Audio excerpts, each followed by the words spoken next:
família, què tal? Benvinguts aquí al Raconet Robert, ja sabeu, a l'espai friki en català. Avui vull venir-vos a parlar sobre la gran notícia que ha sortit aquests dies, que és sobre la compra de Netflix que ha comprat la Warner Bros, diguéssim. La Warner Bros estava en venda i la que ha apostat, la major ha apostat per la venda, per la compra de la Warner, doncs està en Netflix i la veritat és que el món de Hollywood, el món del cine, tothom està comentant doncs, aquesta compra, què afecta i què no afecta, perquè recordem que la Warner Bros. És una de les majors de la productora més grosses i distribuïdores més grosses doncs, al món del cinema i de Hollywood. I Netflix, doncs, qui no coneix Netflix, una plataforma de streaming que tu des de casa teva doncs, pots veure doncs, un gran catàleg de pel·lícules i sèries i que, bueno, que tothom gaudeix doncs, a casa seva si ho estàs pagant en aquest cas. Quin és el problema? Doncs que Warner té a les seves propietats té moltes franquícies que, bueno, molt top, com franquícies com doncs, la franquícia de DC, com Supermans, Batmans, tot l'univers de James Gunn, què passarà, què no passarà, univers Harry Potter, és tot de la Warner, en totes les pel·lícules, la sèrie nova que s'estan fent ara, què passarà amb aquesta sèrie, doncs també l'HBO, té també, Warner és propietat de l'HBO, HBO Max. Clar, tot això dins del catàleg d'HBO doncs tenim sèries doncs, com el món de Joc de Trons, el joc de la Casa del Drac, el món de Rick i Morty, bueno, tot el que hi hagi a l'HBO, diguéssim, de catàleg, doncs Netflix doncs, també és propietat seva. I bueno, jo he escoltat tantes coses i de tantes notícies de lo bo i de lo dolent, doncs que creu que potser el millor serà veure una notícia de, per exemple, en aquest cas, tinc la de fotogrames, eh, que ens parla sobre el futur d'aquesta compra, què passarà i què no passarà. Llavors, doncs, vull comentar amb vosaltres i deixar una miqueta les coses clares per on aniran, més o menys, els tiros sobre aquesta compra. I aquí tenim la notícia, vale, la pàgina fotogrames, i ho llegim junts i ho comentem tots junts. I diu, del futur de Harry Potter i Joc de Trons a les estrenes en sales de cine. Què passa ara amb Warner Bros. I HBO Max després de la històrica compra de Netflix? Seguiran vius les estrenes en sales? És una pregunta que molta gent s'està preguntant. Com va rebre la notícia a la indústria? Ja, bueno, jo crec que hi ha de tot i que, bueno, quan acabem aquest vídeo o al finalitzar aquest vídeo doncs parlaré de què m'assembla a mi de tot aquest rebombori que s'ha creat arran d'aquesta notícia. En què afectarà les grans franquícies? Analitzem les conseqüències del cop sobre la taula definitiu que canviarà per sempre el mapa de l'audiovisual. I, com sabem, doncs, una operació de gairebé 83.000 milions de dòlars acaba de sacsejar els fonaments de Hollywood. Déu-n'hi-do, 83.000 milions de dòlars, molta pasta, Netflix ha aconseguit impulsar-se amb la seva oferta a la compra de Warner Bros. Discovery, desbancant Paramount, Skydance i Comcast. L'operació és molt més que una mera adquisició d'actius. És una reconfiguració que manca la fi del domini dels estudis tradicionals i l'inici d'una nova era. I Netflix coronat com a un superestudi de Hollywood. Clar, és el que comentàvem abans, Warner Bros. Sempre s'ha caracteritzat, doncs, a part d'aquestes grans franquícies, doncs és una major tradicional clàssica de, jo crec, la meva pel·lícula, l'estreno als cines, està 2, 3, depèn de l'èxit que tingui, un mes, dos, als cines i després ja ho estreno per la meva plataforma principal com HBO, al cap d'un any o mig any.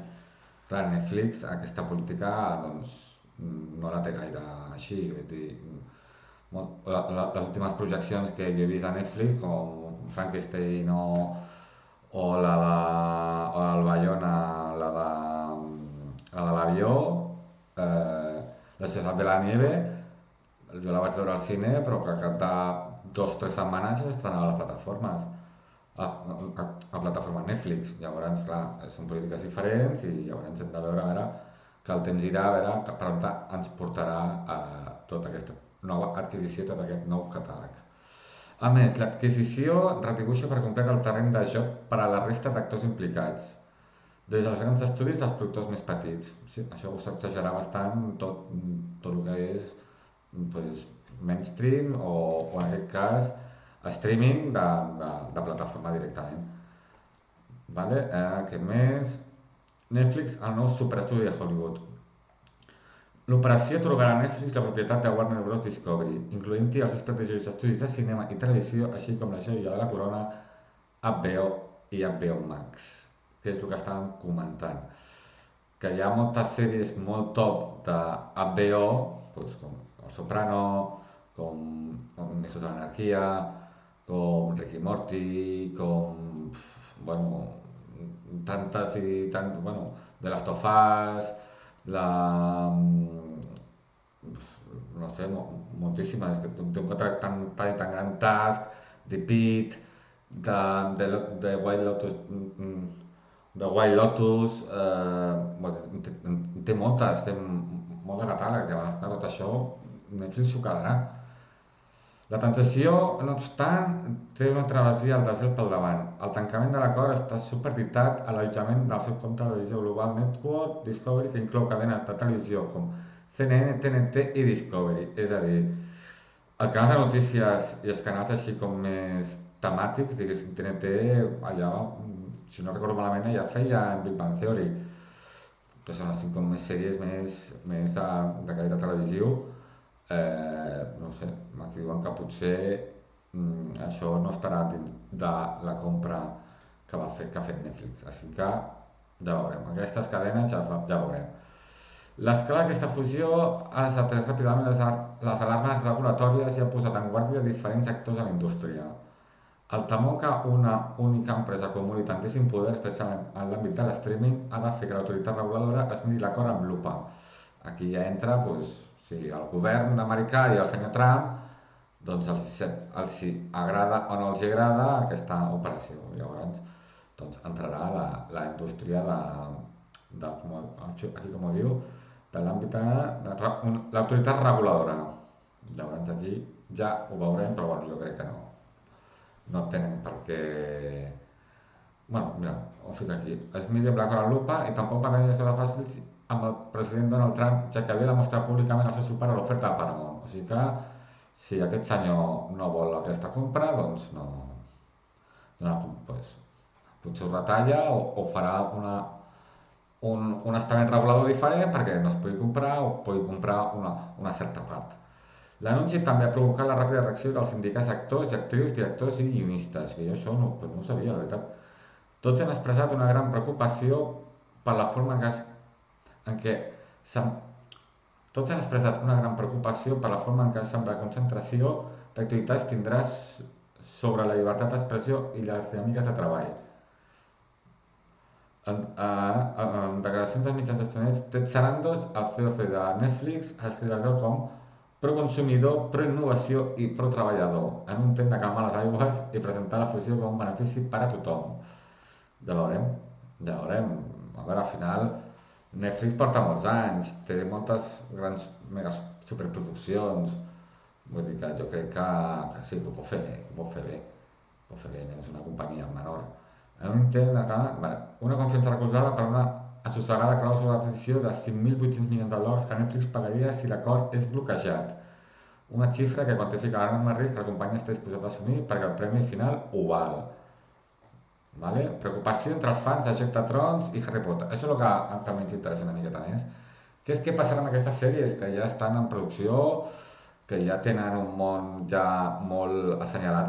O sigui, la cadena HBO té molts productes seus que estan molt marcats dins del seu catàleg i molt exclusius. Només ho fa HBO i ja està. Llavors, doncs, què passarà amb això? Preocupació entre els fans de Joc de Trons i Harry Potter. Més enllà de les xifres astronòmiques i les batalles legals, la principal preocupació dels fans a tot el món rau en el futur de les icòniques franquícies de Warner Bros. I la prestigiosa HBO.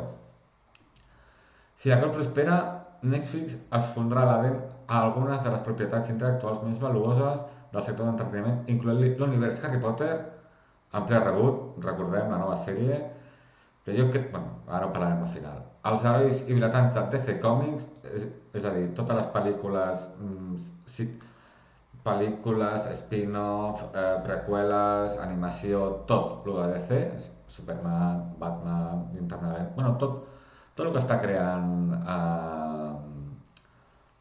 James Gunn, tot això també en principi ho passaria a la companyia de Netflix. L'univers Joc de Trons i tot el que comporta, doncs, la mateixa sèrie de Joc de Trons, La Casa del Drac, aquesta nova sèrie de El Cavaller dels Set Regnes, doncs, després doncs, tot el que vulgui fer Netflix, expandir aquest univers, doncs també ho tindria a les seves mans. Si prenem com a referent a la companyia que ja ha fet l'adquisició dels drets de la família Adams, o sigui, Netflix ja va comprar MGM, doncs va poder tenir els drets de la família Adams i d'aquí ja ve la nova sèrie de Miércoles que tant èxit està donant a la plataforma. L'objectiu sembla clar, la compra de Warner els permetrà replicar la fórmula amb propietats iguals o més atractives a una escala molt més gran. O sigui, que si tenen el món de Harry Potter, a part d'expandir la nova sèrie que ja està firmada per HBO, doncs esperem que Netflix, si té molt d'èxit, doncs esperem que ampliï molt més aquest univers. Doncs jo què sé, la història de Tom Riddle sencera, el que passa després, i podem fer el llibre aquella obra de teatre que tant esperem els fans que es faci ja per fer una pel·lícula, històries de les quatre cases, històries de la batalla de Dumbledore, no sé, esperem expandir molt i molt i molt en aquest univers que tant ens agrada i que segurament Netflix, doncs, si hi ha un èxit, doncs segurament li fotrà mà. Què passa amb les sèries HBO? Una altra qüestió fonamental és la forma en què es configurarà la relació entre Netflix i HBO Max. Les sèries d'HBO, que estem parlant ara, serà propietat de Netflix i l'estructura corporativa que quedarà sota el seu control. És a dir, si jo ho entenc bé, totes les sèries de l'HBO doncs, passaran a Netflix i doncs, les distribuirà Netflix com sol ser en ella habitual. Què passa? Que clar, les formes d'estrenar segons quines sèries, les dues plataformes ho fan completament diferent. HBO, o en aquest cas, sí, bueno, HBO Max, elles generalment les seves grans sèries que tenen molt de pressupost les solen estrenar setmanalment, o sigui, és a dir, setmana a setmana. De Last of Us mateix, doncs, sí, bueno, totes els que venen al cable solen estrenar setmana a setmana, cosa que a Netflix no sol passar. Per exemple, jo ara m'he vist la Stranger Things, l'última temporada, i és veritat que no t'ha ficat els 20 capítols de cop, però sí que t'han ficat doncs, per tu. Temporada 5 per tu, 5 capítols de cop, pum. D'aquí 2 setmanes, temporada 5 per 2, 5 capítols més. I així va fent, o d'una sèrie sencera com Miércoles, doncs te l'ha ficat sencera. Tal dia s'estrena i te fiquen allà els 20 capítols sencers. Generalment, ja és veritat que en algunes sèries ha passat que l'han fet setmana a setmana, però no sol ser la costum. Llavors, això també és una cosa que hauran de valorar, que aquesta fusió, a veure com acaba sent. Llavors, aquí fica, en declaracions de mitjans, els executius han explicat que no contemplen la fusió operativa en tots els serveis. També això, clar, què farem? De Netflix absorbirà HBO, sí, ho tenim clar, però HBO seguirà funcionant per ella mateixa, Netflix absorbirà... Està clar que absorbirà HBO, però les dues plataformes aniran per separat o farem una fusió i farem un Netflix Max, perquè m'entengueu, i allà estarà tot fusionat allà i tot mesclat allà. Això és el que diuen que encara no està contemplat. Llavors, doncs, ja veurem més endavant, jo crec que el temps ho dirà tot. El valor, per tant, estaria en altres formes col·laboratives, més benèvoles, efectes de l'autoritat reguladora, que això ja és l'Estat, de com l'Estat vol que aquesta compra relativa, o sigui relativa, i tu vengui, doncs, si tens Netflix, doncs, te dono HBO, o si tens HBO, doncs te dono Netflix, i així, doncs, no sigui que sigui tan, segons això, tants. Doncs faran paquets, creació de paquets i nivells de subscripció que donin accés a contingut HBO a milions de subscriptors. Llavors, doncs, això. En qualsevol cas, sigui una cosa o sigui l'altra, la suma de clients de tots els seus serveis acostaria a Netflix als 500 milions de clients a tot el món, que és una passada, vull dir, agafarà, clar, és que serà mitja indústria, serà seva, vull dir, mitja indústria serà seva.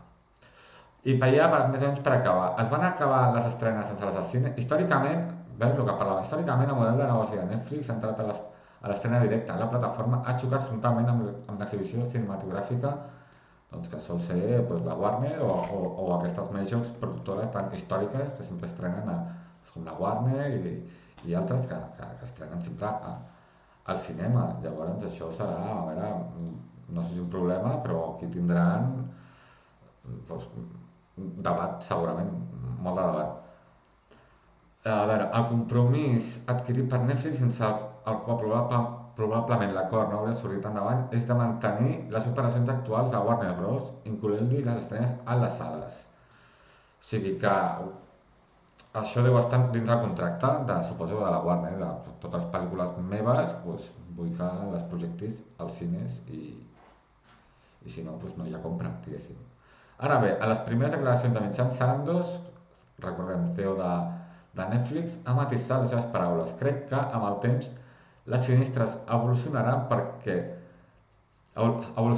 ser més amables amb el consumidor i poder arribar més ràpid on estigui el públic. És a dir, de moment ho farem així perquè potser jo crec que si tenim contractes que ja heu firmat amb grans pel·lícules d'aquest any 2025 fins al 2027-28 o potser 29, això que ja estigui firmat no ho podran tocar, vale? Segurament d'estrenar-la al cine, però tot el que faci Netflix nou, jo crec que aquí pues, iran pues, mira, 2 setmanetes al cine i a la plataforma. Aquesta, si va bé 2 setmanetes al cine, si va bé 3, i després a la plataforma. Jo crec que anirà per aquí els trets.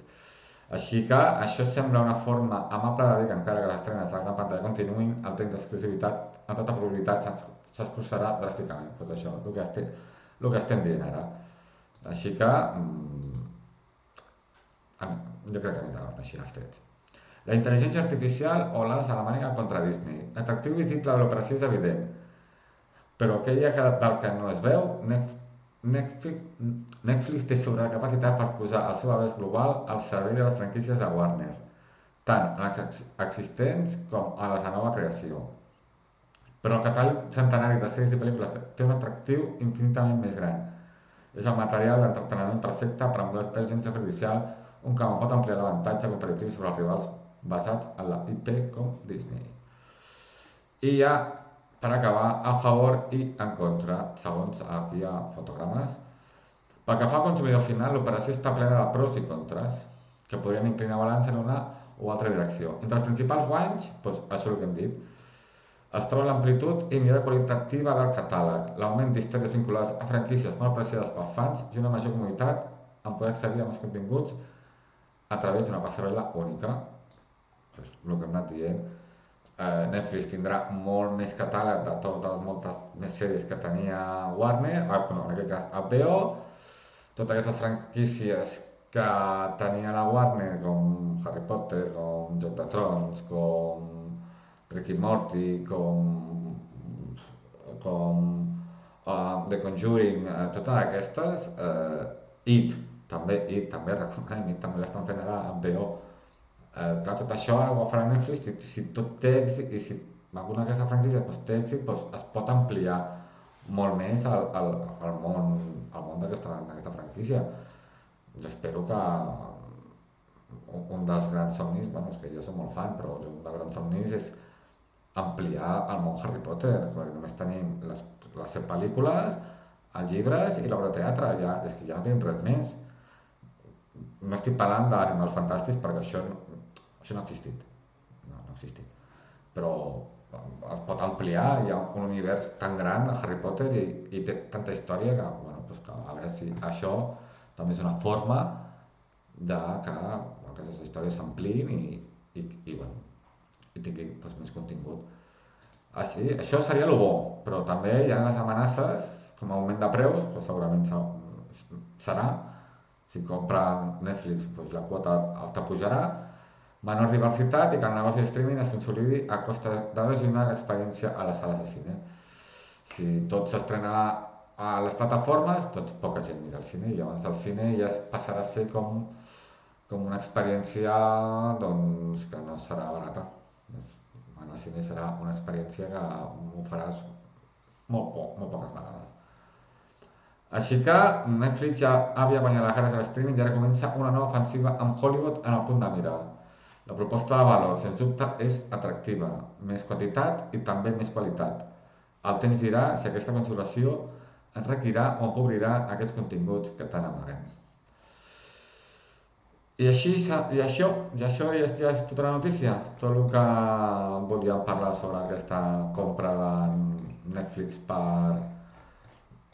de la Warner i ho volia comentar amb vosaltres el que m'ha semblat i així que jo crec, farem la conclusió final, que jo crec que el temps al final ho fica tot al seu lloc.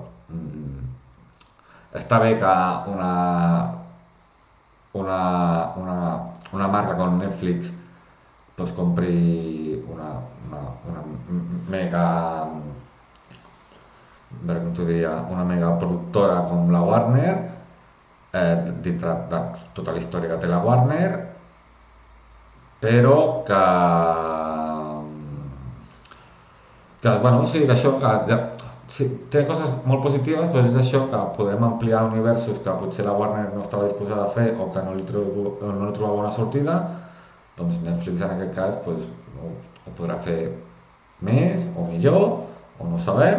També a vegades no vol dir que tinguis les millors sèries i després tu les facis a la teva manera i després no sigui com han de ser, perquè jo recordo que HBO doncs per mi és de les millors plataformes que hi ha de creació de sèries, o sigui que és una gran cadena i a veure si potser tinguem tothom Netflix i ja veient les coses que té Netflix a vegades autoproduïdes no és de la millor qualitat, però bueno, esperem que això ho millori, això també és un punt negatiu i bueno, sí, té moltes coses positives, moltes coses negatives, però bueno, sobretot és això, que el temps ficarà tot al seu lloc i anirem veient i anirem comentant totes les novetats que anem trobant. Així que res, família, jo fins aquí ja el vídeo, la notícia ja està donada, l'hem revisat, a veure què passava, a veure què inclueix en aquesta compra, ho hem vist aquí amb aquesta notícia, l'hem vist tots junts, i res, família, doncs ja està, fins aquí el vídeo d'avui, ja sabeu que aquest és i serà vostre el raconet Robert. Així que si us agrada el vídeo, doneu-li un for like, subscriviu-vos, que m'ajuda molt i quasi m'acarrego aquí el micro i m'ajudeu molt, així que fins aviat, adeu!